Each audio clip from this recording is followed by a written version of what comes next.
اب یہ ہے جو محرموں کی فہرست آ رہی ہے جس کے سامنے عورت کھلے چہرے کے ساتھ آ سکتی ہے۔ میرے نزدیک چہرے کا پردہ اسلام کے اندر لازم ہے، اور اس چہرے کے پردے سے مستثنا ہیں یہ لوگ۔ کون لوگ مستثنا ہیں؟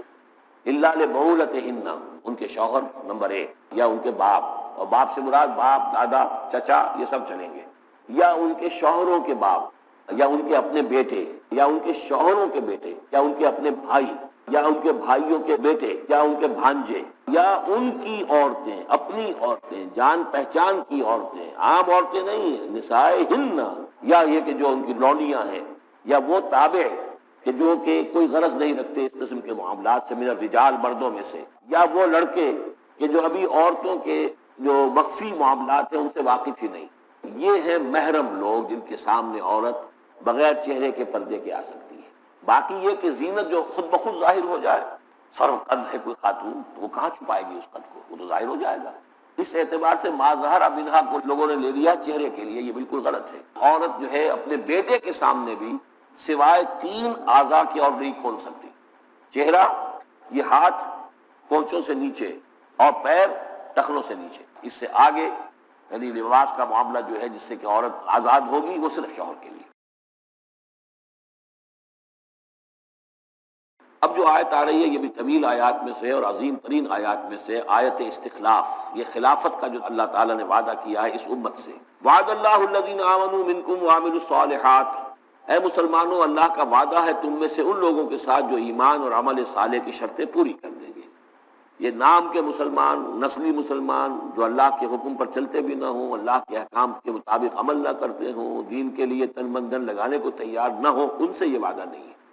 وعدہ حقیقی اہل ایمان جو ایمان حقیقی کی شرط پوری کرے اور ایمان کے جو عملی تقاضے ہیں ان کو بھی بجا لائیں۔ وعد اللہ الذین آمنوا منکم وعملوا الصالحات لیستخلفنہم فی الارض، کہ وہ انہیں زمین میں خلافت عطا کرے گا، حکومت عطا کرے گا، غلبہ عطا کرے گا، کما استخلف الذین من قبلہم، جیسے کہ اس نے خلافت عطا کی تھی ان کو جو ان سے پہلے تھے۔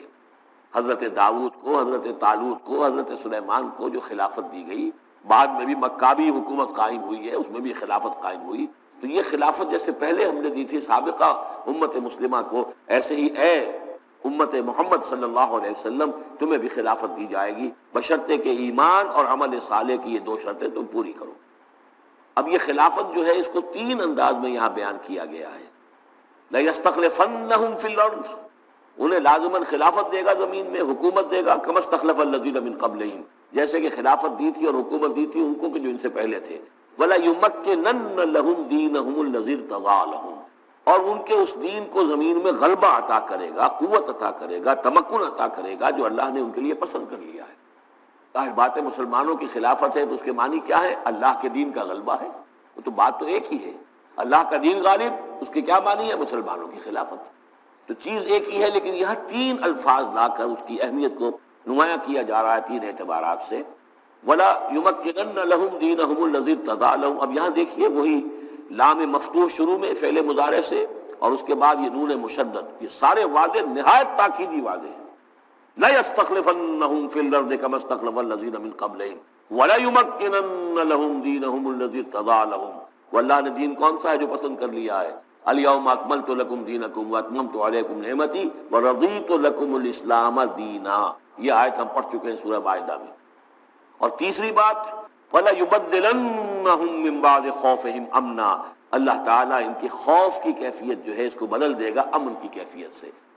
یعبدوننی لا یشرکون بی شیئا، تو پھر وہ میری بندگی کریں گے اور میرے ساتھ کسی شے کو شریک نہیں کریں گے۔ ومن کفر بعد ذلک فاولئک هم الفاسقون، اور جو اس کے بعد بھی کفر کریں تو پھر وہ تو فاسق ہیں، ناانجار ہیں، سرکش ہیں۔ اس آیت کو ذہن میں رکھیے، اور اس حدیث کو میں چاہتا ہوں کہ اس کا متن بھی آپ کو سنا دوں جس کی خبر دی ہے محمد رسول اللہ صلی اللہ علیہ وسلم نے۔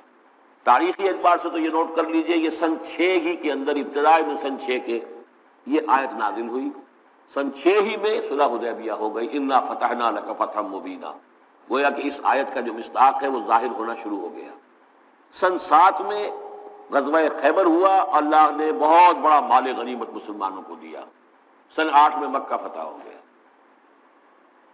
سن 9 میں موپنگ اپ آپریشن ہو گیا، اعلان کر دیا گیا حج کے اندر کہ آئندہ سے یہاں کوئی مشرک نہیں آئے گا، اور اب تمہارے لیے اتنی مہلت ہے کوئی معاہدہ قائم نہیں رہے گا. جو معاہدے ہیں میعادی، ان کی میعاد ختم ہوتے ہی معاہدہ ختم، اور جن کی میعاد کوئی نہیں تھی ان کے لیے ہم 4 مہینے کی میعاد مقرر کر رہے ہیں کہ اس کے بعد کوئی معاہدہ کسی مشرک سے نہیں ہے. جب یہ مدت ختم ہو جائے گی قتل عام شروع ہو جائے گا. تو یہ تو اللہ تعالیٰ کی طرف سے جزیرہ نماء عرب کے اندر دین کی تکمیل ہو گئی. مسلم شریف میں روایت ہے، یہ حضرت ثوبان حضور کے ایک آزاد شدہ غلام تھے، جیسے کہ حضرت زید ابن حارثہ بھی حضور کے غلام تھے، آپ نے آزاد کر دیا تھا. اسی طرح حضرت ثوبان بھی ہے مولا، ان ثوبان مولا رسول اللہ صلی اللہ علیہ وسلم. اس میں روایت کیا ہے، حضور نے فرمایا ان اللہ زوالی الارض، اللہ نے میرے لیے ساری زمین کو لپیٹ دیا یا سکیڑ دیا. فرائے تو مشارقہا و مغاربہا، تو میں نے سارے مشرق دیکھ لیے زمین کے، سارے مغرب دیکھ لیے.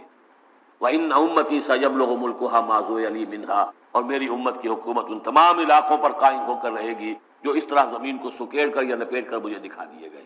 اور یہ روایت صحیح مسلم کی ہے. اور یہ منطقی طور پر بھی سمجھ لیجئے کہ قرآن مجید میں یہ بات واضح کر دی گئی کہ حضور کو بھیجا گیا غلبہ دین کے لیے. 3 دفعہ فرمایا. سورہ توبہ میں ہم پڑھ چکے ہیں، 2 مرتبہ آگے اور آنا ہے. هو الذی ارسل رسولہ بالہدی ودین الحق لیظہرہ علی الدین کلہ. اور 5 مرتبہ فرمایا کہ حضور کو بھیجا گیا پوری نوع انسانی کے لیے. اس کی سب سے نمایاں اور سب سے جو لوگوں کے اندر عام طور پر معروف آیت ہے وہ یہ ہے وما ارسلناک الا کافۃ للناس بشیرا ونذیرا. ویسے ہم پڑھ آئے سورہ انبیاء میں وما ارسلناک الا رحمۃ للعالمین، اس کا بھی مفہوم یہی ہے، تمام جہان والوں کے لیے ہم نے بھیجا ہے آپ کو رحمت بنا کر. اور ہم نے نہیں بھیجا ہے محمد آپ کو مگر پوری دنیا کے لیے، پوری نوع انسانی کے لیے بشیر اور نذیر بنا کر. ان دونوں کو جوڑیں تو اس کا منطقی نتیجہ بھی یہ ہے کہ حضور کی بعثت کا مقصد مکمل ہوگا ہی اس وقت جبکہ کل عالم انسانیت پر دین حق غالب ہو جائے، اور یہ ہو کر لینا ہے. وَمَنْ كَفَرَ بَعْدَ ذَلِكَ فَأُولَٰئِكَ هُمُ الْفَاسِقُونَ وَأَقِیمُوا الصَّلَاةَ وَآتُوا الزَّکَاةَ، اور نماز قائم کرو اور زکوٰۃ ادا کرو. وَأَطِیعُوا الرَّسُولَ لَعَلَّکُمْ تُرْحَمُونَ، رسول کی اطاعت کرو تاکہ تم پر رحم کیا جائے. چونکہ روح سخن منافقین کی طرف ہے، اور میں نے آپ کو بتایا تھا ان پر جو شاخ گزر رہی تھی وہ در حقیقت رسول کی اطاعت تھی. بار بار کہتے تھے، یہ اپنے جی سے بات کہہ دیتے ہیں، آیت تو ابھی اتری نہیں، ابھی کوئی آیت تو آئی نہیں، قرآن میں تو ابھی یہ حکم آیا نہیں. یہ معاملہ جو ہے ان کو شاخ گزر رہا تھا حضور کی اطاعت. وَأَقِیمُوا الصَّلَاةَ وَآتُوا الزَّکَاةَ، اور نماز قائم کرو اور زکوٰۃ ادا کرو. وَأَطِیعُوا الرَّسُولَ لَعَلَّکُمْ تُرْحَمُونَ، اور رسول کی اطاعت کرو تاکہ تم پر رحم کیا جائے. لَا تَحْسَبَنَّ الَّذِينَ كَفَرُوا مُعْجِزِينَ فِي الْأَرْضِ، یہ کافر یہ نہ سمجھیں کہ وہ اللہ کو تھکا دیں گے یا ہرا دیں گے اس زمین میں. وَمَأْوَاهُمُ النَّارُ، ان کا ٹھکانہ آگ ہے. وَلَبِئْسَ الْمَصِيرُ، اور بہت برا ٹھکانہ ہے. یا ایھا الذین آمنوا لیستأذنکم الذین ملکت ایمانکم، اب وہی جو سماجی احکام کچھ دیے گئے تھے کہ اذن لیے بغیر تم داخل نہ ہو گھر میں، اور اس طرح کے آداب جو ہیں معاشرتی، ان کے ضمن میں مزید احکام آ رہے ہیں. لیستأذنکم الذین ملکت ایمانکم، چاہیے کہ جو تمہارے غلام ہیں اور باندیاں ہیں وہ بھی اجازت دے کے اندر داخل ہوا کریں. والذین لم یبلغوا الحلم، اور وہ لوگ بھی تمہارے کہ جو ابھی وہ بالغ نہیں ہوئے ہیں، وہ بچے بھی. منکم 3 مرات، 3 اوقات دن رات کے ایسے ہیں کہ جن میں خاص طور پر جو پرائیویسی کا اہتمام ہونا چاہیے، اور اس میں یہ کہ کوئی بھی اجازت لیے بغیر بچے بھی نہ جائیں. من قبل صلاۃ الفجر، ایک تو فجر کی نماز سے قبل. وحین تضعون ثیابکم من الظہیرۃ، اور جو تم ظہر کے وقت، ظہیرہ جس کو کہتے ہیں، اپنے کپڑے ذرا اتار کے سستاتے ہو، قیلولہ کرتے ہو، ہلکے کپڑوں کے اندر انسان لیٹتا ہے. ومن بعد صلاۃ العشاء، اور نماز عشاء کے بعد. 3 عورات لکم، یہ 3 اوقات تمہارے پردے کے اوقات ہیں، یہ تمہاری خاص پرائیویسی کے اوقات ہیں. لیس علیکم ولا علیہم جناح بعدہن، ان کے علاوہ عام حالات میں کوئی حرج نہیں ہے. بعدہن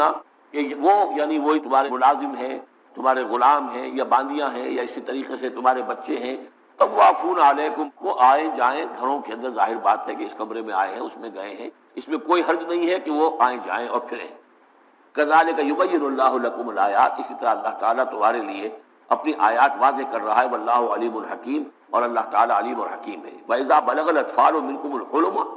اور جب تمہارے بچے جو ہیں، جو لڑکے ہیں، وہ بھی بالغ ہو جائیں، انہیں سب سمجھ آ جائے، جو بھی معاملات ہیں دونوں شوق کے. فَلْيَسْتَأْذِنُوا كَمَا اسْتَأْذَنَ الَّذِينَ مِنْ قَبْلِهِمْ، تو پھر وہ بھی اذن لے کر اسی طرح داخل ہوا کریں جیسے کہ پہلا حکم آیا تھا کہ اذن لیے بغیر گھر میں داخل نہ ہو. کذالک یبین اللہ لکم آیاتہ، اس طرح اللہ تعالیٰ تمہارے لیے اپنی آیات کو واضح کر رہا ہے. واللہ علیم الحکیم، اللہ علیم اور حکیم ہے. والقواعد من النساء اللاتي لا يرجون نکاحا، اور وہ عورتیں تمہاری خواتین میں سے کہ جو اب بیٹھ رہی ہوں، اب وہ نکاح کی امیدوار نہ ہوں. ایک خاص عمر سے گزر چکی ہیں، اب کوئی نکاح وغیرہ کرنے کا سوال نہیں ہے، بیوہ ہیں یا کچھ اور جو بھی معاملہ ہے، لیکن یہ کہ بہرحال اب معمر ہو چکی ہیں، فلیس علیہن جناح ان یضعن ثیابہن، تو ان کے اوپر کوئی حرج نہیں ہے کہ وہ جو اپنے اضافی کپڑے ہیں وہ اتار دیا کریں، یعنی بڑی چادر لے کر ہی نکلنا ان کے لیے وہ لازم نہیں ہوگا، یا اگر اپنے گھروں کے اندر بیٹھ کر جو اوڑھنیاں ہیں ان کو مکل مارنے کی جو ان کی پابندی دوسری خواتین پر ہے، اس میں ان کے لیے درد بھی ہو سکتی ہے، اس لیے کہ اب وہ اس عمر سے گزر چکی ہیں۔ والقواعد من النساء اللاتي لا يرجون نکاحا فليس عليهن جناح ان يضعن ثيابهن غير متبرجات بزينة، لیکن ان کی نیت یہ نہ ہو کہ وہ اپنی زینت کو ظاہر کریں اور لوگوں کی نگاہوں میں لائیں، نیت کا معاملہ جو ہے وہ دوسرا ہے۔ وَأَن يَسْتَعْفِفْنَ خَيْرٌ لَهُنَّ، اور اگر وہ اس معاملے میں احتیاط ہی کریں تو بہتر ہے، اس رعایت سے فائدہ نہ اٹھائیں تو بہتر ہے، اس لیے کہ شیطان جو ہے وہ ہر وقت تاک میں لگا رہتا ہے، نہ معلوم کس وقت کس کے دل میں کیا خیال پیدا کر دے۔ واللہ سمیع علیم، اور اللہ سب کچھ سننے والا اور جاننے والا ہے۔ لیس علی الاعمی حرج، اب چونکہ یہ جو احکام دیے جا رہے تھے تو اس معاشرے کے اندر ایسا بھی تھا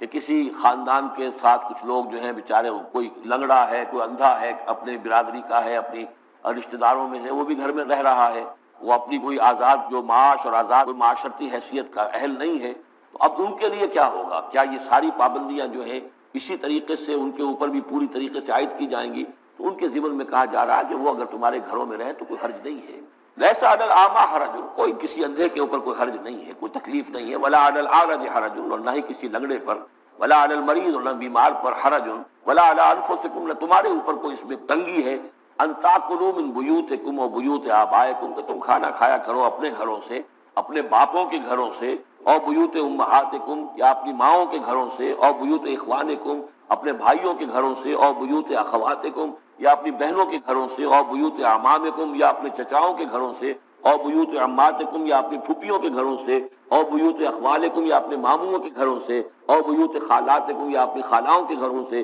او ما ملکت مفاتحہ،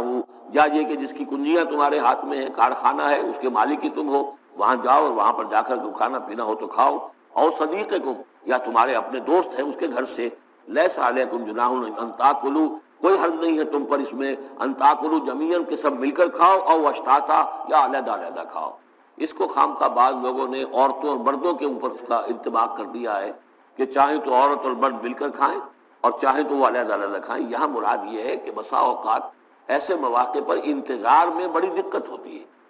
جیسے آج کل آپ کو معلوم ہے کہ ولیمہ ہے اور ٹائم دے رکھا ہے 9 بجے کا اور 12 بج رہے رات کے، لڑکی والے تو آئے نہیں ہیں اس لیے ولیمہ ہو نہیں سکتا، بیٹھے ہوئے لوگ سوکھ رہے ہیں، کیا ضرورت ہے؟ جو آئے ہیں وہ کھائیں اور جائیں۔ لہذا یہ نہیں ہے کہ سب کے سب جمع ہو کر ہی اور ایک ہی جمعیت ہو تبھی وہ کھائیں، بلکہ یہ کہ اپنی ضرورت کے تحت جیسے بھی ہو، اگر سب مل جل کر بیٹھ کر کھائیں تب بھی کوئی حرج نہیں، اور اگر علیحدہ علیحدہ گروپس کے اندر یہ کھا لیا جائے تب بھی کوئی حرج نہیں۔ یہ مجلسی احکام جو دیے جا رہے ہیں اس سے مراد یہ نہیں ہے کہ سطر اور حجاب کے احکام بھی یہاں پہ ٹوٹ جائیں گے، اور یہاں پر جو ہے گھریلو جو ہے اگر پارٹیز کو تھرو کی گئی ہیں تو اس میں کوئی پردے وردے کی حاجت نہیں ہے، اس میں مرد اور عورتیں جو ہیں وہ مخلوط طور پر شریک ہو جائیں، معاذ اللہ، یہ مراد نہیں۔ فَإِذَا دَخَلْتُمْ بُيُوتًا فَسَلِّمُوا عَلَىٰ أَنفُسِكُمْ، پھر جب تم گھروں میں داخل ہو تو اپنے آپ پر سلام بھیجا کرو۔ انفسکم سے مراد ہے گھر میں رہنے والے جو ہیں وہ تمہارے ہی میں سے ہیں، تمہارے رشتہ دار ہیں، عزیز ہیں، یا تمہارے اپنے گھر میں بھی داخل ہو تو السلام علیکم کہو۔ تحیۃ من عند اللہ مبارکۃ طیبۃ، یہ دعا ہے اللہ کے پاس سے، اللہ نے تمہیں سکھائی ہے السلام علیکم، اور یہ مبارک بھی ہے اور پاک بھی ہے۔ کذالک یبین اللہ لکم الآیات لعلکم تعقلون، اسی طرح اللہ تعالیٰ تمہارے لیے اپنی آیات کو واضح کر رہا ہے، کھول کر بیان کر رہا ہے تاکہ تم عقل سے کام لو۔ كلما ناديت ياه قال يا عبدي ناديت ياه قال يا عبدي۔ لیس علی الاعمی حرج، اب چونکہ یہ جو احکام دیے جا رہے تھے تو اس معاشرے کے اندر ایسا بھی تھا کہ کسی خاندان کے ساتھ کچھ لوگ جو ہیں بیچارے، کوئی لنگڑا ہے، کوئی اندھا ہے، اپنے برادری کا ہے، اپنی رشتہ داروں میں سے، وہ بھی گھر میں رہ رہا ہے، وہ اپنی کوئی آزاد جو معاش اور آزاد کوئی معاشرتی حیثیت کا اہل نہیں ہے، تو اب ان کے لیے کیا ہوگا؟ کیا یہ ساری پابندیاں جو ہیں اسی طریقے سے ان کے اوپر بھی پوری طریقے سے عائد کی جائیں گی؟ تو ان کے ضمن میں کہا جا رہا ہے کہ وہ اگر تمہارے گھروں میں رہیں تو کوئی حرج نہیں ہے۔ لیس علی الاعمی حرج، کوئی کسی اندھے کے اوپر کوئی حرج نہیں ہے، کوئی تکلیف نہیں ہے، ولا علی الاعرج حرج، اور نہ ہی کسی لنگڑے پر، ولا علی المریض، اور نہ بیمار پر حرج، ولا علی انفسکم، نہ تمہارے اوپر کوئی اس میں تنگی ہے، ان تاکلوا من بیوتکم و بیوت آبائکم، کہ تم کھانا کھایا کرو اپنے گھروں سے، اپنے باپوں کے گھروں سے، اور بیوت امہاتکم یا اپنی ماؤں کے گھروں سے، اور بیوت اخوانکم اپنے بھائیوں کے گھروں سے، اور بیوت اخواتکم یا اپنی بہنوں کے گھروں سے، اور بیوت اعمامکم یا اپنے چچاؤں کے گھروں سے، اور بیوت عماتکم یا اپنی پھوپھیوں کے گھروں سے، اور بیوت اخوالکم یا اپنے ماموں کے گھروں سے، اور بیوت خالاتکم یا اپنی خالاؤں کے گھروں سے، او ما ملکت مفاتحہ یا یہ کہ جس کی کنجیاں تمہارے ہاتھ میں ہیں، کارخانہ ہے اس کے مالک ہی تم ہو، وہاں جاؤ اور وہاں پر جا کر کھانا پینا ہو تو کھاؤ، اور صدیقکم یا تمہارے اپنے دوست ہیں اس کے گھر سے، لیس علیکم جناح ان تاکلوا کوئی حرج نہیں ہے تم پر اس میں، ان تاکلوا جمیعا کہ سب مل کر کھاؤ، او اشتاتا یا علیحدہ علیحدہ کھاؤ۔ اس کو خامخواہ بعض لوگوں نے عورتوں اور مردوں کے اوپر اس کا انطباق کر دیا ہے کہ چاہے تو عورت اور مرد مل کر کھائیں اور چاہے تو وہ علیحدہ علیحدہ کھائیں۔ یہاں مراد یہ ہے کہ بسا اوقات ایسے مواقع پر انتظار میں بڑی دقت ہوتی ہے، جیسے آج کل آپ کو معلوم ہے کہ ولیمہ ہے اور ٹائم دے رکھا ہے 9 بجے کا اور 12 بج رہے رات کے، لڑکی والے تو آئے نہیں ہیں اس لیے ولیمہ ہو نہیں سکتا، بیٹھے ہوئے لوگ سوکھ رہے ہیں، کیا ضرورت ہے؟ جو آئے ہیں وہ کھائیں اور جائیں۔ لہذا یہ نہیں ہے کہ سب کے سب جمع ہو کر ہی اور ایک ہی جمعیت ہو تبھی وہ کھائیں، بلکہ یہ کہ اپنی ضرورت کے تحت جیسے بھی ہو، اگر سب مل جل کر بیٹھ کر کھائیں تب بھی کوئی حرج نہیں، اور اگر علیحدہ علیحدہ گروپس کے اندر یہ کھا لیا جائے تب بھی کوئی حرج نہیں۔ یہ مجلسی احکام جو دیے جا رہے ہیں اس سے مراد یہ نہیں ہے کہ سطر اور حجاب کے احکام بھی یہاں پہ ٹوٹ جائیں گے، اور یہاں پر جو ہے گھریلو جو ہے اگر پارٹیز کو تھرو کی گئی ہیں تو اس میں کوئی پردے وردے کی حاجت نہیں ہے، اس میں مرد اور عورتیں جو ہیں وہ مخلوط طور پر شریک ہو جائیں، معاذ اللہ، یہ مراد نہیں۔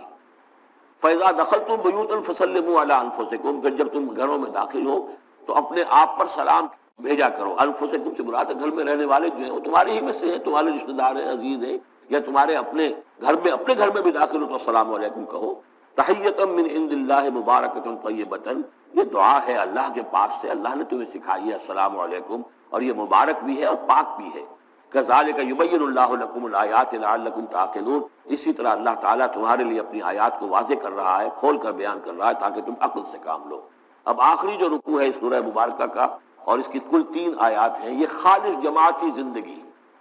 وہ جو جہاد اور قتال کے لیے یا کسی اور اجتماعی کام کے لیے حضور جب نکلتے تھے اور اہل ایمان آپ کے ساتھ ہیں، اس وقت کیا صورتحال ہونی چاہیے۔ انما المؤمنون الذین آمنوا باللہ ورسولہ، مومن تو صرف وہی ہیں جو ایمان لائے اللہ پر، اس کے رسول پر، اور جب وہ ہوتے ہیں ان کے ساتھ یعنی رسول کے ساتھ کسی اجتماعی کام کے ضمن میں، لم یذهبوا حتی یستاذنوہ، تو وہاں سے جاتے نہیں ہیں جب تک کہ اجازت نہ لے لیں۔ اب آپ نکلے ہیں کسی کام کے لیے، ایک نفری ہے آپ کے ساتھ، لیکن یہ کہ کوئی کہیں کھسک جائے کوئی کہیں کھسک جائے تو یہ تو صحیح نہیں ہے۔ وہ تو یہ ہے کہ اب اس اجتماعی نظم کا تقاضا یہ ہے کہ اب جہاں بھی وہاں سے کوئی عذر پیش آ گیا ہے، کوئی ایسی مجبوری ہے، کوئی جانا ہے تو اجازت لے کر جائیں۔ علی امر جامع لم یذهبوا حتی یستاذنوہ، جب تک اذن نہ لے لیں۔ ان الذین یستاذنونک اولئک الذین یؤمنون باللہ ورسولہ، اے نبی جو لوگ آپ سے اجازت لیتے ہیں وہی ہیں کہ جو ایمان رکھتے ہیں اللہ پر، اس کے رسول پر۔ فَإِذَا اسْتَأْذَنُوكَ، پھر جب وہ آپ سے کوئی اجازت مانگے، رخصت مانگے، لبعض شانہم، اپنی کسی عذر کی وجہ سے، فَأْذَن لِمَنْ شِئْتَ مِنْهُمْ، تو اجازت دے دیجئے جسے آپ چاہیں۔ مطلب یہ ہے کہ جو لیڈر ہے، جو اس وقت سپہ سالار ہے، اسے معلوم ہے سچویشن کیسی ہے، میرے پاس کوئی اضافی نفری ہے جس میں سے میں کسی کو ریلیو کر سکتا ہوں، یا پہلے ہی میرے پاس کم نفری ہے، اس میں کسی اور کی کمی جو ہے وہ اور زیادہ خطرناک ہو جائے گی نتائج کے اعتبار سے۔ لہذا یہ نہیں ہے کہ صاحب میں نے اجازت طلب کی ہے تو مجھے اجازت ملنی چاہیے، یہ نہیں، اجازت کیا ہوئی پھر؟ یہ تو وہی ہے جو تھانے داروں کی سی معافی مانگتی ہے، اچھا میں نے تو کچھ نہیں کیا لیکن اگر آپ سمجھتے ہیں کہ میں نے کچھ کیا تو میں معافی مانگتا ہوں، تو یہ تو در حقیقت الٹی دھونس ہے کہ آپ بڑے کمینے آدمی ہیں، میں نے تو کچھ کیا نہیں تھا پھر بھی آپ سمجھ رہے ہیں کہ میں نے کچھ کیا ہے، میں اتنا اونچا ہوں کہ پھر بھی میں معافی مانگتا ہوں۔ یہ در حقیقت وہ انداز نہیں، اجازت تو طلب کرنی ہے تو یہ ہے کہ اجازت لے کر اجازت ملے، اور یہ اختیار جو ہے پھر اے نبی آپ کو ہے کہ آپ چاہیں تو اجازت دیں۔ فَأْذَن لِمَنْ شِئْتَ مِنْهُمْ وَاسْتَغْفِرْ لَهُمُ اللَّهُ، اور اس پر بھی ان کے لیے استغفار کیجئے اللہ سے، کیونکہ انہوں نے ظاہر بات ہے اپنے کسی ذاتی کام کو زیادہ اہمیت دی ہے اس اجتماعی کام سے۔ یہ اجتماعی کام نبی کا ذاتی نہیں ہے، یہ دین کا کام ہے، اللہ کے دین کا کام ہے۔ دین کو غالب کرنا فرض منصبی اللہ کی طرف سے ہے ان پر، لہذا اس کے لیے تم ان کے ساتھ نکلے ہو۔ لہذا یہاں پر جو ہے اب اگر تم نے اپنے ذاتی کام کو اس دین کے کام سے اہم تر سمجھا ہے تبھی تو یہاں سے رخصت لے کر جا رہے ہو، یہ خود ایک ہلکی بات ہے، گویا کہ تم نے دین کے کام کو کم تر سمجھا ہے اپنے کام سے اور اس کو اہمیت زیادہ دی ہے۔ لہذا اے نبی ان کے لیے استغفار کیجئے، ان اللہ غفور الرحیم، یقیناً اللہ تعالیٰ غفور و رحیم ہے۔ ایک بات البتہ نوٹ کر لیجئے کہ یہ مضمون جب سورہ توبہ میں آیا ہے تو اس سے اگلا قدم ہے، یہ چونکہ ہے سن 6، وہ ہے سن 9، 3 سال میں فرق کیا واقع ہوا؟ ابھی تو فرمایا گیا ہے کہ جو اجازت لے کر جاتا ہے نبی وہ وہی ہے کہ جو واقعی ایمان رکھتا ہے، لیکن وہاں فرمایا گیا جو ایمان رکھتے ہیں وہ اجازت لیتے ہی نہیں۔ وہ جو موقع تھا وہ تھا نفیر عام کا موقع، وہ موقع تھا نہایت ہی سمجھیے ایمرجنسی کا موقع، اس موقع پر اجازت طلب کرنا ہی در حقیقت اس بات کی علامت تھی کہ یہ منافق، لہذا وہاں روکا گیا۔ آپ نے کیوں اجازت دے دی؟ عفا اللہ عنک لما اذنت لہم، کیوں آپ نے اجازت دے دی؟ آپ نہ دیتے تب بھی انہوں نے جانا نہیں تھا، تو ان کا جو نفاق کا پردہ چاک تو ہو جاتا نا، ان کی حقیقت تو کھل جاتی۔ تو یہ وقت کے حوالے سے ہے، اور اس کو درجہ بندی بھی کہہ سکتے ہیں۔ ایک وہ لوگ ہیں جو اس دین کے کام کے لیے اس درجے ہمتن اپنے آپ کو پیش کر چکے ہیں کہ دنیا کے کسی بھی کام کو اس سے اہم تر نہیں سمجھتے، وہ کیسے اجازت طلب کریں گے؟ اس سے نچلا درجہ ہے کہ وہ لوگ ہیں جو دین کے اس کام میں لگے ہوئے ہیں، لیکن کم سے کم نظم کی اتنی پابندی تو کرتے ہیں کہ اگر کہیں انہیں ضرورت پیش آ گئی جانا ہے تو اجازت لے کر جائیں۔ اس سے نیچے وہ لوگ ہیں جو اجازت کے بغیر ہی کھسک گئے تو معلوم ہے ان کا تو سرے سے اس کام سے سرے سے کوئی تعلق ہے ہی نہیں۔ تو درجہ بندی ہے، سیڑھیاں ہیں، اوپر کی سیڑھی کے اعتبار سے درمیانی سیڑھی نیچے ہے، لیکن نیچے والی سیڑھی کے اعتبار سے درمیانی اونچی ہے۔ تو یہ ریلیٹیو معاملہ جو ہے رہے گا کہ ایک وہ لوگ ہیں جو سرے سے اس کا بھی خیال نہیں کرتے کہ اجازت لیں، اجتماع ہے، کوئی اس کی معذرت بھی نہیں کی ہے، نہ بعد میں کی ہے، نہ پہلے کہا ہے کہ میں نہیں آ سکتا، معلوم ہوا کہ انہیں کوئی سرے سے احساس ہی نہیں ہے کہ ہم کسی نظم کے پابند ہیں اور ہماری کوئی ذمہ داری ہے۔ اس سے بہتر کم سے کم وہ لوگ ہیں کہ جو اپنا عذر پیش کر دیتے ہیں، اجازت لے لیتے ہیں۔ لیکن اس سے بھی بہتر اونچا درجہ ہے کہ دنیا کے کسی بھی کام کو دین کے اس کام سے اہم تر مت سمجھو، اللہ تعالیٰ تمہارے کام سنوارے گا، اللہ تعالیٰ تمہاری ذمہ داری قبول کر لے گا، تم اللہ کے کام کے لیے نکلو۔ لا تجعلوا دعاء الرسول بینکم کدعاء بعضکم بعضا، تم یہ رسول کا بلانا اپنے مابین ایسے نہ سمجھ لو جیسے تمہارا آپس میں ایک دوسرے کو بلانا ہوتا ہے۔ بلانا یہ بھی ہے، آپ نے کسی کو دعوت دی، میرے گھر آئیے کھانا کھائیے، رسول نے دعوت دی، کیا یہ برابر ہو جائے گا معاملہ؟ لیکن ایک بلانا یہ ہے کہ رسول پکار رہا ہے تمہیں کہ آؤ اللہ کی راہ میں چلو میرے ساتھ، ایک یہ کہ کوئی عام آدمی آپ کو کہہ رہا ہے بھائی میرا ایک کام ہے، ذرا میرے اس کام کے لیے تھوڑی دیر کے لیے آ جائیے، کچھ مجھے چاہیے، مدد چاہیے، تو زمین و آسمان کا فرق ہو گیا۔ اور تیسرے معنی اس کی یہ بھی ہے کہ دعا سے مراد یہ کہ مخاطب ہونے کا انداز، تم جس طرح ایک دوسرے سے بات کر لیا کرتے ہو ایسے رسول کے ساتھ بات نہ کر لیا کرو، ان کے مقام کو، ان کے ادب کو۔ یہ سورہ حجرات میں جا کر تفصیل سے ہی بات آئے گی، لا ترفعوا اصواتکم فوق صوت النبی ولا تجہروا لہ بالقول کجہر بعضکم لبعض ان تحبط اعمالکم۔ تو یہ تینوں مفہوم اس کے ہیں۔ قد یعلم اللہ الذین یتسللون منکم لواذا، اللہ کو خوب معلوم ہے تم میں سے وہ لوگ جو اوٹ لے کر کھسک جاتے ہیں، یعنی کہیں نکلے تو ہیں، درج ہو گیا کہ یہ بھی جانے والوں میں ہے، کہیں دیکھا کہ کوئی دیکھ نہیں رہا، کھسک گئے، یا اجتماع ہے، بیٹھے ہوئے ہیں، وہیں پر اب بات آئی ہے کہ اب ایک مہم درپیش ہے، انہیں سمجھ میں آ گیا کہ اب نام مانگے جائیں گے، کون لوگ اس کے لیے اپنے آپ کو والنٹیئر کرتے ہیں، تو اس سے پہلے کہ وہ مرحلہ آئے وہ وہاں سے کھسک جائیں۔ یتسللون منکم، جو سٹک جاتے ہیں، کھسک جاتے ہیں، آنکھ بچا کر لواذا فلیحذر الذین یخالفون عن امرہ، تو انہیں ڈرنا چاہیے کہ جو رسول کے معاملے میں رسول کے بات کی مخالفت کرتے ہیں، ان تصیبہم فتنۃ، کہ ان پر کوئی عذاب اللہ کی طرف سے آ جائے، کوئی پکڑ آ جائے، کوئی بہت بڑی آزمائش آ جائے، اور یصیبہم عذاب علیم، یا ان کے اوپر کوئی بہت بڑا دردناک عذاب آ جائے۔ الا ان للہ ما فی السماوات والارض، آگاہ ہو جاؤ، یقیناً اللہ ہی کے لیے ہے جو بھی کچھ ہے تمام آسمانوں میں اور جو بھی کچھ ہے زمین میں۔ قد یعلم ما انتم علیہ، اللہ خوب جانتا ہے کہ تم کس مقام پر کھڑے ہو، تمہاری حیثیت کیا ہے، حقیقت کیا ہے، ایمان کتنا ہے، کتنے پانی میں ہو، تمہارے اعمال کیسے ہیں، ما انتم علیہ، جس حال میں تم ہو اللہ خوب جانتا ہے۔ وَيَوْمَ يُرْجَعُونَ إِلَيْهِ، اور جس دن کہ وہ لوٹائے جائیں گے اللہ کی طرف، فَيُنَبِّئُهُم بِمَا عَمِلُوا، تو اللہ تعالیٰ ان کو جتلا دے گا جو کچھ کے عمل انہوں نے کیے ہوں گے۔ وَاللَّهُ بِكُلِّ شَيْءٍ عَلِيمٌ، اور اللہ ہر چیز کا علم رکھنے والا ہے۔ یہاں تیسرا گروپ جو ہے مکی اور مدنی صورتوں کا وہ ختم ہو گیا۔ مکی صورتیں 14، مدنی صرف 1، سورہ نور۔ اب یہ چوتھا گروپ شروع ہو رہا ہے، اور اس میں 8 صورتیں جو ہیں وہ مکی آئیں گی، جن میں سے 4 الف لام میم سے شروع ہوں گی، سورہ عنکبوت اور سورہ روم، سورہ لقمان، سورہ سجدہ۔ اور 4 جو ہیں یہ مختلف، ایک تو بغیر کسی حروف مقطعات کے ہے، یہ سورۃ الفرقان، یہ پہلی ہے، اور پھر 3 جو ہیں ان کے اندر مختلف جو ہیں آئیں گے حروف مقطعات۔ یہاں سے وہ گروپ اب شروع ہو رہے ہیں کہ جن کا مرکزی مضمون توحید ہے، اس لیے کہ اگرچہ ویسے یہ چوتھا گروپ شروع ہو رہا ہے، لیکن چونکہ مکی صورتوں کا تو یہ تیسرا ہی گروپ ہے۔ مکی پہلے گروپ کے اندر صرف سورہ فاتحہ ہے، وہ ویسے بھی مکی مدنی کی تقسیم سے بلند تر ہے، تو گویا کہ 2 جو پہلے گروپ آئے، جن میں سے پہلے میں صرف 2 مکی صورتیں تھیں، الانعام، الاعراف، دوسرے میں یہ 14 سورہ یونس سے لے کر مومنون تک، اب یہ تیسرا گروپ ہے سورۃ الفرقان سے لے کر اور سورہ سجدہ تک، یہ 8 صورتیں ہیں۔ اس کے بعد مدنی صورت آئے گی سورہ احزاب، اور سورہ احزاب مانوی اعتبار سے جوڑا ہے سورہ نور کا۔ بسم اللہ الرحمن الرحیم، تبارک الذی نزل الفرقان علی عبدہ لیکون للعالمین نذیرا۔ بڑی بابرکت ہے وہ ہستی جس نے کہ الفرقان نازل فرمایا اپنے بندے پر۔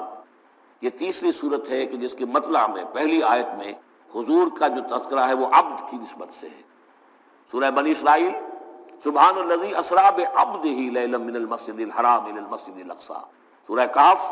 الحمدللہ الذی انزل علی عبدہ الکتاب، اور یہاں پر اب یہ تیسری صورت ہے تبارک الذی نزل الفرقان علی عبدہ لیکون للعالمین نذیرا، تاکہ ہو جائیں تمام جہان والوں کے لیے خبردار۔ اس قرآن کے ذریعے سے محمد الرسول اللہ کی رسالت ہے جو تا قیام قیامت جاری رہے گی۔ جس کو بھی قرآن پہنچ گیا، حضور کا انذار پہنچ گیا، وہ آیت یاد کر لیجئے سورہ انعام میں آئی تھی، قل اوحی الی ھذا القرآن لانذرکم بہ ومن بلغ۔ جس کو بھی قرآن پہنچ جائے، اب آگے پہنچانا امت کا کام ہے۔ الذی لہ ملک السماوات والارض، وہ جس کے لیے ہے بادشاہی آسمانوں اور زمین کی، ولم یتخذ ولدا، یہ بہت مشابہ ہے سورہ بنی اسرائیل کی آخری آیت سے، اس نے کسی کو اپنی اولاد نہیں بنایا، ولم یکن لہ شریک فی الملک، اور نہ ہی اس کا کوئی ساجی ہے حکومت میں، حکومت کے اختیارات میں، حاکمیت میں، وخلق کل شیء، اور اسی نے ہر شے کو پیدا کیا، وہ خالق ہے تنہا، باقی سب مخلوق ہے، فقدرہ تقدیرا، اور ہر شے کی پھر اس نے ایک اندازہ مقرر کر دیا ہے، ہر شے کے لیے ایک اندازہ ہے۔ واتخذوا من دونہ آلہۃ، اور انہوں نے اختیار کر لیے ہیں اس کے سوا ایسے آلہہ، ایسے دیوی اور دیوتا، لا یخلقون شیئا وہم یخلقون، جو کسی بھی شے کی تخلیق نہیں کرتے بلکہ وہ تو خود مخلوق ہیں، ولا یملکون لانفسہم ضرا ولا نفعا، اور نہ انہیں اختیار خود اپنے بارے میں کسی برائی کا یا بھلائی کا ہے، نہ کسی اچھائی کا اور نہ کسی برائی کا، ولا یملکون موتا ولا حیاتا ولا نشورا، نہ انہیں اختیار ہے موت کا، نہ اختیار ہے جینے کا، نہ اختیار ہے اٹھنے کا۔ وقال الذین کفروا ان ھذا الا افک افتراہ،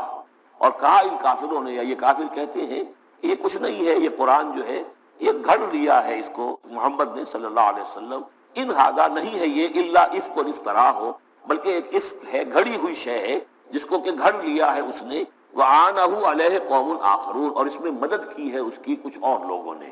یعنی محمد کو یہ ساری معلومات تو نہیں ہو سکتی تھی، لیکن یہ کہ کچھ اور لوگ ہیں، کوئی نہ کوئی اس نے بنا رکھا ہے، کوئی پینل ہے کہ جو ان کو یہ ساری مدد دے رہا ہے اس تصنیف کے اندر، اس کتاب کی۔ قوم آخرون فقط جاؤ ظلما و زورا، تو انہوں نے بڑی ہی ظلم پر اور بڑے جھوٹ کے اوپر کمر کس لی ہے، انہوں نے اتنی ایسی بڑی باتیں جو کہی ہیں، یہ گویا کہ بہت بڑا جھوٹ ہے اور بہت بڑا افتراء ہے۔ وقالوا اساطیر الاولین، وہ کہتے ہیں کیا ہیں یہ پرانے قصے ہیں، پرانی باتیں ہیں، اکتتبھا، یہ انہوں نے لکھوا لیے ہیں کسی اور سے، اکتتبھا، کتب یکتب لکھنا، اکتتاب باب افتعال ہوگا، کسی سے کچھ لکھوا لینا، اکتتبھا، انہوں نے لکھوا لی ہیں چیزیں، فہی تملا علیہ بکرۃ واصیلا، اور یہ ان کو پھر ڈکٹیٹ کرائی جاتی ہے، املا کرائی جاتی ہے صبح شام، صبح شام کوئی آتا ہے، کوئی شخص ان کو بتاتا ہے، وہ پھر یہ یاد کر لیتے ہیں، اور صبح شام جو کچھ بھی آتا ہے اس کو پھر آ کے ہمیں سناتے ہیں، دھونس جماتے ہیں کہ وہی آئی ہے۔ قل انزلہ الذی یعلم السر فی السماوات والارض، کہہ دیجئے اسے نازل کیا ہے اس ہستی نے جو جانتا ہے ہر چھپی ہوئی شے کو آسمانوں کی اور زمین کی، انہ کان غفورا رحیما، یقیناً وہ بخشنے والا اور رحیم ہے۔ وقالوا ما لہذا الرسول، اور وہ کہتے ہیں یہ کیسا رسول ہے، کیا ہوا اس رسول کو، کہتا ہے کہ میں رسول ہوں، یاکل الطعام، لیکن کھانا کھاتا ہے، ویمشی فی الاسواق، اور بازاروں میں چلتا پھرتا ہے۔ کہیں کوئی چیز آپ خریدتے بھی ہوں گے اپنے گھر کے معاملات کے اندر، یا اس سے پہلے تو آپ کاروبار بھی کیا کرتے تھے، یہ بازاروں میں ہماری طرح چلتا پھرتا ہے، کھانا اس کو کھانے کی حاجت ہوتی ہے، یہ کیسے رسول ہو گیا؟ لولا انزل الیہ ملک، کیوں نہیں کوئی بھیجا گیا ان کی طرف کوئی فرشتہ ہوتا، اڑتا ہوا پروں کے ساتھ وہ نیچے آتا ان کے پاس اور وہ کہتا یہ اللہ کے رسول ہیں، فیکون معہ نذیرا، وہ ان کے ساتھ ہوتا، آگے آگے چلتا ان کے، ہٹو بچو جیسے چلتے ہیں یہ اللہ کے رسول آ رہے ہیں، اور وہ خبردار کرتا ہے لوگوں کو ان کے ساتھ مل کر۔ اور یلقا الیہ کنز، یہ وہی باتیں جو سورہ بنی اسرائیل میں آ چکی ہیں، یا ان کو دے دیا گیا ہوتا، ان پر ڈال دیا گیا ہوتا، آسمان سے گر پڑتا ان پر ایک خزانہ، اور تکون لہ جنت یاکل منہا، یا پھر ان کے لیے ایک باغ بنا دیا جاتا ہے یہاں اس مکے کی سرزمین میں، وادی غیر ذی زرع میں، جس سے یہ بفراغت کھاتے اطمینان سے، ان میں سے میوے ان کو ملتے۔ وقال الظالمون ان تتبعون الا رجلا مسحورا، اور کہا ان ظالموں نے کہ تم لوگ نہیں پیروی کر رہے ہو، نہیں ان کی باتوں پر دھیان دے رہے ہو، کہ جو ہے صرف ایک سحر زدہ شخص ہے، ان پر تو کچھ جادو ہو گیا ہے، یا کوئی آسیب ان پر آ گیا ہے، تاکہ ان کو یہ نظر آتا ہے کہ کوئی آیا ہے فرشتہ، حقیقت میں کوئی نہیں ہوتا، یہ سحر زدہ شخص۔ انظر کیف ضربوا لک الامثال، اے نبی دیکھیے یہ کیسی مثالیں آپ کے لیے بیان کر رہے ہیں، فضلوا، تو وہ بھٹک گئے ہیں، گمراہ ہو گئے ہیں، فلا یستطیعون سبیلا، اور اب ان کے لیے ممکن نہیں ہے کہ یہ سیدھے راستے پر آئیں، اس لیے کہ اب یہ اس پر اڑ جائیں گے، ضد کریں گے۔ یہ میں آپ کو بتا چکا ہوں، یہ جو دو گروپ اب آ رہے ہیں جو ہم پڑھ رہے ہیں، جن میں سے یہ پہلا گروپ ہے جس کی پہلی صورت ہے، یہ درمیانی 4 سالوں کی صورتیں ہیں، 12 برس ہیں مکی دور کے۔ پہلے 4 سال کی صورتیں بالعموم وہ ہیں جو سورہ قاف سے آگے ہیں، 2 گروپ ہیں وہ آخر میں، منزل 1 ہے سورہ قاف سے آگے، منزل 1 ہے، گروپ 2 ہیں مکی مدنی صورتوں کے، وہ ہیں جو ابتدائی 4 سال کے ہیں۔ یہ 2 ہیں کہ جو درمیانی 4 سالوں کے، جو ہم پڑھ چکے ہیں 16 صورتیں، 2 انعام و اعراف اور 14 سورہ یونس سے لے کر مومنون تک، یہ ہے آخری 4 سالوں کی، تو یہ درمیانی 4 سال ہے۔ تبارک الذی ان شاء جعل لک خیرا من ذلک، بڑی بابرکت ہے وہ ہستی ہے نبی، اگر وہ چاہے تو جو چیزیں یہ کہہ رہے ہیں اس سے کہیں زیادہ بہتر چیزیں آپ کے لیے ابھی فراہم کر دی جائیں۔ یہ تو بڑا زور لگا لگا کر کچھ چیزیں کہہ رہے ہیں، ہم ان سے کہیں زیادہ بہتر چیزیں آنے واحد میں آپ کے لیے پیدا کر سکتے ہیں۔ تبارک الذی ان شاء جعل لک خیرا من ذلک جنات تجری من تحتها الانہار، ایسے باغات، ایک باغ نہیں، باغات کے سلسلے پیدا کر دیں جن کے نیچے نہریں بہتی ہوں گی، وَيَجْعَلْ لَكَ قُصُورًا، اور آپ کے لیے ایک نہیں کئی قصر، کئی محل ہم تعبیر فرما دیں۔ لیکن یہ کہ بل کذبوا بالساعۃ، اصل میں یہ انکاری ہے آخرت کے، یہ انکاری ہے قیامت کے، یہ انکاری ہے بعث بعد الموت کے۔ وَأَعْتَدْنَا لِمَنْ كَذَّبَ بِالسَّاعَةِ سَعِيرًا، اور جنہوں نے قیامت کا انکار کیا ہے، بعث بعد الموت کا انکار کیا، ان کے لیے ہم نے ایک جہنم کا، آگ کا عذاب تیار کر رکھا ہے۔ اذا رأتهم من مکان بعید، جب وہ جہنم دیکھے گی ان کو کہ یہ میرے شکار آ رہے ہیں، اب یہ آ رہے ہیں کہ جن کو میرے اندر جھونکا جائے گا، دور سے وہ دیکھے گی کہ آ رہے ہیں، سمعوا لها تغیظا وزفیرا، تو وہ سنیں گے اس کی آواز کہ جیسے بھوکا شیر ڈاڑ رہا ہو، جھجلائے گی اور چلائے گی کہ جلد از جلد انہیں میرے اندر جھونک دیا جائے۔ وَإِذَا أُلْقُوا مِنْهَا مَكَانًا ضَيِّقًا، اور جب وہ پھینک دیے جائیں گے اس میں ایک بڑے تنگ مکان میں، تنگ جگہ میں، مقرنین، اور وہ زنجیروں میں جکڑے ہوئے ہوں گے، دعوا هنالک ثبورا، اس وقت پھر وہ موت کی دعا کریں گے، ہائے موت آ جائے کسی طرح، ہم نسیہ منسیہ کر دیے جائیں، ہمارا یہ زندگی کا سلسلہ جو ہے شعور ختم ہو جائے۔ لا تدعوا اليوم ثبورا واحدا، تب کہا جائے گا اب آج ایک موت نہ مانگو، وادعوا ثبورا کثیرا، بہت سی موتیں مانگو، اب موت آئے گی نہیں، مانگتے رہو موت، لیکن یہ ہے کہ اب تمہاری یہ زندگی جو ہے، تاکہ تمہیں یہ جلن مسلسل رہے، یہ عذاب جو ہے اس کے اندر کوئی شدت میں تخفیف نہ ہو، لہذا موت آ کے تمہیں چھٹکارا نہیں دلائے گی۔ قل اذالک خیر ام جنت الخلد التی وعد المتقون، کہیے کہ کیا یہ انجام بہتر ہے یا وہ باغ، وہ جنت، رہنے کی جنت جس کا وعدہ کیا گیا ہے متقی بندوں سے، کانت لہم جزاء و مسیرا، اور وہ ان کے لیے ہوگی بدلہ اور ان کے لیے لوٹ جانے کی جگہ، لہم فیہا ما یشاؤون خالدین، ان لوگوں کے لیے وہاں ہر وہ شے ہوگی جو وہ چاہیں گے اور اس میں رہیں گے ہمیشہ ہمیشہ۔ کان علی ربک وعدا مسئولا، اور یہ تو وعدہ ہے تیرے رب کا جس کے لیے وہ ذمہ دار ہے۔ اب یاد کیجئے وہ دعا جو سورہ آل عمران کے آخر میں آئی تھی، ربنا وآتنا ما وعدتنا علی رسلک ولا تخزنا یوم القیامہ، پروردگار جو تو نے وعدے اپنے رسولوں کے ذریعے سے ہم سے کیے تھے ان کو پورا فرما۔ اللہ تعالیٰ اپنے وعدوں سے پھرے گا نہیں، اللہ تعالیٰ ان وعدوں کو پورا کرے گا، اور وہ اس کو سمجھتا ہے کہ یہ میری ذمہ داری ہے کہ میں اپنے وعدے پورے کروں۔ وَيَوْمَ يَحْشُرُهُمْ، اور جس دن کہ وہ ان سب کو جمع کرے گا، وَمَا يَعْبُدُونَ مِن دُونِ اللَّهِ، اور جن کو یہ پوچھتے تھے اللہ کے سوا، فَيَقُولُ أَأَنْتُمْ أَضْلَلْتُمْ عِبَادِي هَؤُلَاءِ، وہ جمع کر لیں گے ان فرشتوں کو بھی جن کو نام کے اوپر بت بنا لیے گئے، یا اولیاء اللہ کی ارواح آ جائیں گی، یا انبیاء ہوں گے، حضرت عیسیٰ ہوں گے، یا اور بھی جس کو بھی جس کے ساتھ یہ گستاخی اور ظلم کیا گیا ہو، اللہ ان سب کو جمع کرے گا اور پوچھے گا اَأَنتُمْ أَضْلَلْتُمْ عِبَادِي هَؤُلَاءِ، کیا آپ لوگوں نے میرے ان بندوں کو گمراہ کیا تھا؟ اب ہم ضلوا السبیل، یا وہ خود ہی گمراہ ہو گئے تھے، سیدھے راستے سے بھٹک گئے تھے؟ قالوا سبحانك ما كان ينبغي لنا ان نتخذ من دونك من اولیاء، وہ کہیں گے اللہ تو پاک ہے اس سے، اور یہ تو ہمارے لیے تو یہ سرے سے ممکن ہی نہیں، ہمارے لیے یہ کسی طرح روا ہی نہیں تھا کہ ہم تیرے سوا کسی کو اپنے ولی بنا لیں، ہم نے ان لوگوں کو ولی قرار نہیں بنایا، ولیکن متعتهم وآباءهم، یعنی یہ کہ جیسے ولایت باہمی ہے، اللہ اہل ایمان کا ولی اور مومن اللہ کے ولی، اللہ ولی الذین آمنوا یخرجهم من الظلمات الی النور، اور الا ان اولیاء اللہ لا خوف علیہم ولا هم یحزنون، تو یہی رشتہ ہونا چاہیے تھا ان معبودوں کے ساتھ اگر وہ برحق ہوتے کہ وہ اس کے ولی ہوتے اور وہ ان کے ولی ہوتے، لیکن فرمایا کہ یہ ہو ہی نہیں سکتا کہ ہم ان سے کوئی رشتہ استوار کرتے، ما کان ينبغي لنا ان نتخذ من دونك من اولیاء ولكن متعتهم وآباءهم، لیکن اے اللہ آپ نے اس کو ان کو سامان دیا، ساز و سامان انہیں اور ان کے آباء و اجداد کو، اور ان کو فراوانی دی، دولت دی، حیثیت دی، حتیٰ نسوا ذکر، یہاں تک کہ وہ ذکر کو بھول گئے، یاد دہانی کو بھول گئے، ہدایت کو بھول گئے جو ان کو دی گئی تھی۔ وَكَانُوا قَوْمًا بُورًا، اور یقیناً یہ بڑے تباہ ہونے والے لوگ تھے۔ فَقَدْ كَذَّبُوكُمْ، اب اللہ کہے گا ان لوگوں سے دیکھو بھائی تمہارے جو معبود جن کو تم سمجھتے تھے انہوں نے تو تمہیں جھٹلا دیا، بِمَا تَقُولُونَ، جو تم کہہ رہے ہو تمہاری بات انہوں نے رد کر دی، تو اب نہ تم لوٹا سکتے ہو اس بات کو اور نہ ہی کوئی مدد ہو سکتی ہے۔ وَمَن يَظْلِم مِّنكُمْ نُذِقْهُ عَذَابًا كَبِيرًا، اور جو کوئی بھی تم میں سے گناہگار ہے اب تو اسے بہت بڑا عذاب مل کر رہے گا۔ وَمَا أَرْسَلْنَا قَبْلَكَ مِنَ الْمُرْسَلِينَ إِلَّا إِنَّهُمْ لَيَأْكُلُونَ الطَّعَامَ، اور اے نبی آپ پہ یہ اعتراض کر رہے ہیں کہ یہ کیسے نبی ہیں کھانا کھاتے ہیں، ہم نے نہیں بھیجا آپ سے پہلے مرسلین کو، رسولوں کو، إِلَّا إِنَّهُمْ لَيَأْكُلُونَ الطَّعَامَ، مگر یہ کہ وہ کھانا کھاتے تھے، وَيَمْشُونَ فِي الْأَسْوَاقِ، وہ بھی بازاروں میں چلتے پھرتے تھے، وَجَعَلْنَا بَعْضَكُمْ كَلِبَعْضٍ فِتْنَةً، ہم نے ایک کو بعض لوگوں کو بعض کے لیے فتنہ بنا دیا ہے، آزما رہے ہیں۔ اتصبرون، تو اے مسلمانوں اب تم ثابت قدم رہو، صبر کرو، وَكَانَ رَبُّكَ بَصِيرًا، اور یقیناً آپ کا پروردگار دیکھ رہا ہے۔ كلما ناديت يا تھے اپنی سرکشی کی راہ میں چند ہلاکت یافتہ قومیں۔ اگلا پروگرام پیس ٹی وی اردو پر۔ كلما ناديت ياه قال يا عبدي، وقال الذين لا يرجون لقاءنا لولا انزل علينا الملائكة او نرى ربنا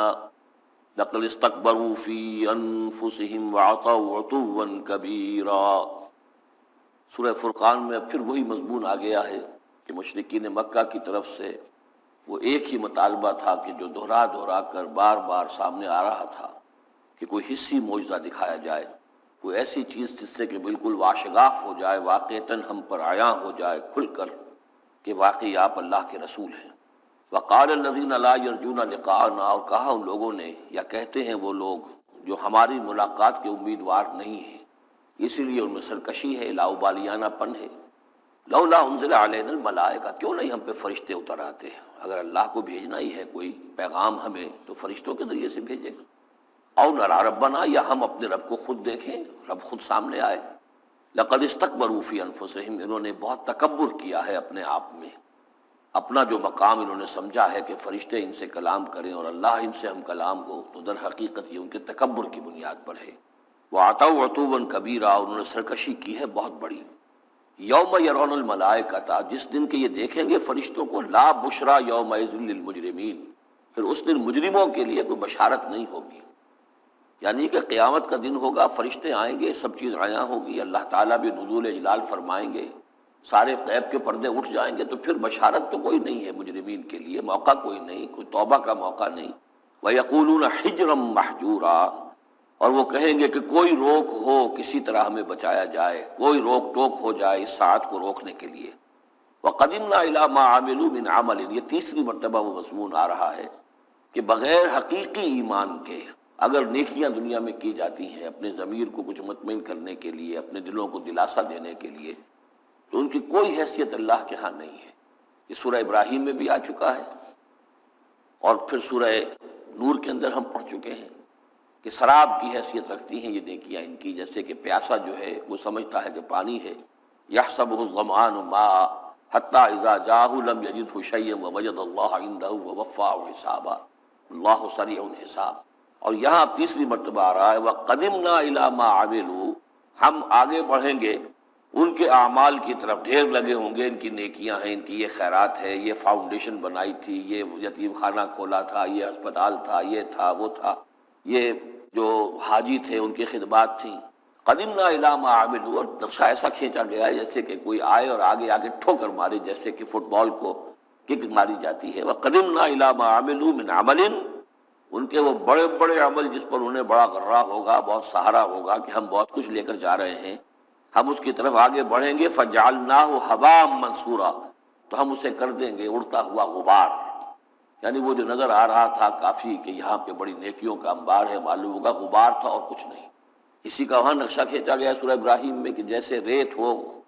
راکھ ہو، اور اس کے اوپر تیز آندھی آئے اور وہ ہوا ختم ہو جائے، کوئی اس کا وجود نہ رہے۔ یہ ہے حقیقت ان نیکیوں کی کہ جو حقیقی ایمان کے بغیر ہوتی ہیں۔ نیکی صرف وہی ہے کہ جو اصل ایمان باللہ اور ایمان بالآخرت کے ساتھ ہو، اللہ کی رضا جوئی اور آخرت کی جزا کے سوا کوئی شے مطلوب نہ رہے، کسی درجے میں بھی کوئی اس کے ساتھ اور اپنا مطلوب اور کوئی مقصود شامل ہو گیا، شہرت شامل ہو گئی، یا کوئی اور کوئی لوگوں کے اندر ہر دل عزیزی حاصل کر کے مجھے کوئی الیکشن لڑنا ہے، پھر ان کا مجھے لیڈر اپنے آپ کو بنانا ہے، یا کوئی اور ان کے ووٹ لینے ہیں، کوئی شے بھی شامل اگر ہو گئی تو پھر یہ کہ اللہ کی میزان میں ان کا کوئی وزن نہیں، وہ غبار ہے جو اڑ جائے گا۔ وَقَدِمْنَا إِلَىٰ مَا عَمِلُوا مِنْ عَمَلٍ فَجَعَلْنَاهُ هَبَاءً مَّنثُورًا۔ اصحاب الجنت یومئذ خیر مستقرا وَأَحْسَنُ مَقِیلًا، جنت والے لوگ جو ہے وہ اس لوگ ہوں گے بہت اچھے ٹھکانوں میں، اور دوپہر کے آرام کی جگہ بہت ہی عمدہ ہوگی، قیلولے کی جگہ۔ وَيَوْمَ تَشَقَّقُ السَّمَاءُ بِالْغَمَامِ، اور یہ ہے وہ قیامت کا نقشہ جس دن کے آسمان پھٹے گا اور کچھ بادلوں کی طرح کی کیفیت ہو جائے گی۔ وَنُزِّلَ الْمَلَائِكَةُ تَنزِيلًا، پھر فرشتوں کو اتارا جائے گا، فوج در فوج فرشتے نازل ہوں گے۔ الملک یومئذ الحق للرحمن، اس دن تو پھر بادشاہی اور اختیار گویا کہ بالکل علم نشرہ ہو جائے گا کہ صرف رحمان کے لیے ہے۔ آج تو کچھ پردے پڑے ہوئے ہیں، اس وقت بھی اختیار اسی کا ہے، لیکن کچھ پردے پڑے ہوئے ہیں، کچھ نظر آتا ہے کہ اس کے ہاتھ میں بھی اختیار ہے، اس کے پاس بھی طاقت ہے، لیکن اس وقت معلوم ہوگا کہ الملک یومئذ الحق للرحمن وکان یوما علی الکافرین عسیرا، اور وہ دن کافروں پر بہت بھاری ہوگا۔ ویوم یعض الظالم علی یدیہ، اور وہ دن ہوگا کہ ظالم جو ہے، جو گناہ گار ہیں، مشرک ہیں، کافر ہیں، اللہ کے جو باغی تھے، وہ اپنے ہاتھوں کو کاٹیں گے اپنی جھنجھلاہٹ میں۔ یقول یا لیتنی اتخذت مع الرسول سبیلا، اور کہیں گے کاش کہ میں نے رسول کے ساتھ راستہ اختیار کیا ہوتا، رسول کے راستے پر چل رہا ہوتا، میں ان کا اتباع کرتا، ان کے ساتھیوں میں شامل ہو جاتا۔ یہی ہے وہ عز یعز، ہاتھوں کو کاٹنا۔ یا ویلتا، وہ سوچ کہے گا کافر کہ ہائے میری شامت، لیتنی لم اتخذ فلانا خلیلا، کاش کہ میں نے اس دن فلاں شخص کو اپنا دوست نہ بنایا ہوتا، میں نے دنیا میں فلاں شخص کو اپنا دوست نہ بنایا ہوتا، یعنی اس نے مجھے پھر ورغلایا، میرا تو دل کچھ کھلنے لگا تھا، مجھ پر حقیقت منکشف ہونے لگی تھی، میں تو کچھ مائل ہونے لگا تھا رسول کی طرف، لیکن فلاں میرے دوست نے مجھے پھر ورغلایا اور مجھے اس راستے سے واپس لے گیا۔ یا ویلتا لیتنی لم اتخذ فلانا خلیلا لقد اضلنی عن الذکر بعد اذ جاءنی، اس نے مجھے گمراہ کیا، بھٹکا دیا ذکر سے جبکہ وہ میرے پاس پہنچ گیا تھا۔ یعنی ذکر کا پہنچ جانا ایک تو یہ ہے کہ اللہ کے رسول نے مجھے سنا دیا، دوسری کہ میرے دل کے اندر بھی وہ اترنے لگا تھا، وہ مجھ تک پہنچ گیا تھا، میرے دل کے تاروں کو چھیڑنے لگا تھا، جیسے کہ کہا گیا ہے وَقُلْ لَهُمْ فِي أَنفُسِهِمْ قَوْلًا بَلِيغًا، اے نبی ایسی بات کہیے ان سے کہ جو ان کے اتر جائے، وہ بات کہیے۔ تو یہ بات مجھ تک پہنچنے لگی تھی، لیکن اس نے مجھے گمراہ کر دیا۔ وَكَانَ الشَّيْطَانُ لِلْإِنسَانِ خَذُولًا، اور یقیناً شیطان جو ہے وہ انسان کو پھر دغا دینے والا ہے۔ وَقَالَ الرَّسُولُ يَا رَبِّ إِنَّ قَوْمِي اتَّخَذُوا هَٰذَا الْقُرْآنَ مَهْجُورًا، اور رسول نے کہا، فریاد کی، اے اللہ، اے میرے پروردگار، میری قوم نے اس قرآن کو ترک کر دیا ہے، اس کی طرف توجہ نہیں کر رہی ہے، اس کو سننے کے لیے تیار نہیں ہے۔ میں سنا رہا ہوں، ہر امکانی شکل میں نے اختیار کی ہے کہ سناؤں، لیکن یہ میری قوم جو ہے اس کی طرف متوجہ نہیں ہو رہی۔ یہ ہے وہ لفظ مہجوری جسے علامہ اقبال لے کر آئے ہیں، خار از مہجوری قرآن شدی، کہ اے امت مسلمہ تو جو ذلیل و خوار ہوئی ہے، تو قرآن کو ترک کرنے کے باعث ہوئی ہے. جیسے کہ حضور نے فریاد کی یا قیامت کے دن حضور فریاد کریں گے، یہ دونوں معنی اس کے ہو سکتے ہیں، لیکن اس وقت جو پیش نظر ہے، جو اس کی تعویل خاص ہے، وہ یہی ہے کہ حضور نے اس وقت فریاد کی کہ یہ میری قوم، یہ قریش، یہ میرے رشتہ دار بھائی بن سننے کو تیار نہیں ہے. یا رب ان قوم اتخذوا ھذا القرآن مہجورا. ان کا جو قرآن مجید کو ترک کرنا تھا وہ تو تھا ڈٹائی کے ساتھ کہ یہ اللہ کا کلام ہے ہی نہیں، یہ تو محمد نے اپنا گھڑ لیا ہے. لیکن یہ ہے کہ کوئی شخص اس کلام پر ایمان کا دعویٰ کرے لیکن اس کی روش یہ ظاہر کر رہی ہو کہ وہ حقیقتاً ایمان نہیں رکھتا، وہ بھی اسی کے ذیل میں آ جائے گا.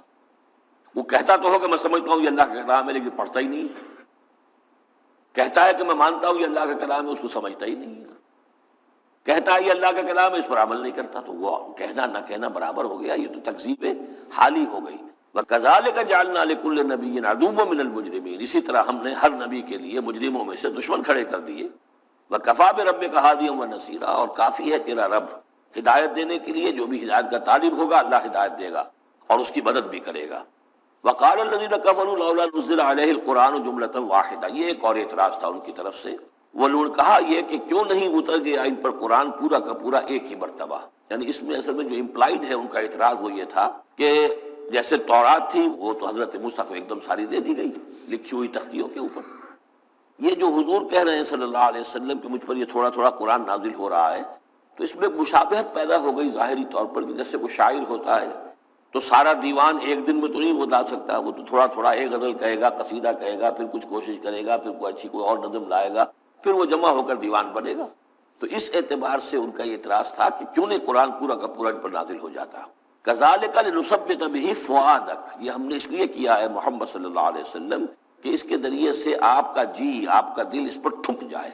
ورتلناہ ترتیلا. یعنی یہ کہ حالات کی مناسبت کے ساتھ ساتھ یہ نازل ہو رہا ہے، اور یہ کہ صرف حضور کا نہیں بلکہ اہل ایمان پوری جماعت. اس لیے کہ بر وقت جب رہنمائی آتی تھی اور بر وقت جو حالات تھے اس وقت ان کے حوالے سے گفتگو ہوتی تھی تو انہیں تسکین حاصل ہوتی تھی، انہیں یہ حوصلہ ملتا تھا کہ آج جو کچھ ہمارے ساتھ ہو رہا ہے یہی نوح کے ساتھ، ہود کے ساتھ، صالح کے ساتھ ہو چکا ہے، اور بالآخر جو ہے اللہ تعالیٰ نے ان سب کو کامیاب کیا اور انہیں بچا لیا، اور باقی ان کے دشمن جو ہیں وہ ملیا بیٹ ہو گئے. تو اس سے ان کے دلوں کو سہارا ملتا ہے. بارک اللہ لی ولکم فی القرآن العظیم ونفعنی وإیاکم بالآیات والذکر الحکیم. اللہ اللہ اللہ اللہ كلما ناديت ياه قال يا عبدي أنا الله كلما ناديت ياه قال يا عبدي أنا الله الله